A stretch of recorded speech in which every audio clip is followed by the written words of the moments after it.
টাকার উদ্দেশ্য কি? কখনো কি প্রশ্ন করেছেন নিজেকে?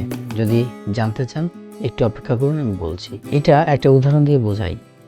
কল্পনা করুন, জীবন একটা গাড়ি, টাকা হলো সেই গাড়ির জ্বালানি। এই জীবন গাড়িকে সচল রাখার জন্য জ্বালানি প্রয়োজন, কিন্তু এই জীবনযাত্রার লক্ষ্য গ্যাস স্টেশনে থেমে যতটা সম্ভব জ্বালানি মজুত করা নয়, বরং আসল লক্ষ্য হলো গাড়ি চালিয়ে স্বপ্নের গন্তব্যে পৌঁছানো।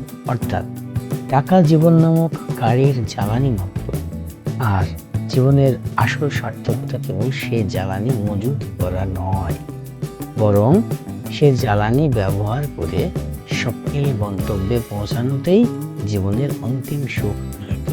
আমার এই কথাগুলো যদি ভালো লাগে তাহলে অবশ্যই আমাকে সাবস্ক্রাইব করবেন, আর আমার এই ভিডিওটা শেয়ার করে সবাইকে শোনার সুযোগ করে দেবেন, লাইক করবেন, কমেন্ট করবেন। সবাই ভালো থাকবেন। পরবর্তী ভিডিওতে আবার দেখা হবে। সে অবধি আল্লাহ হাফেজ।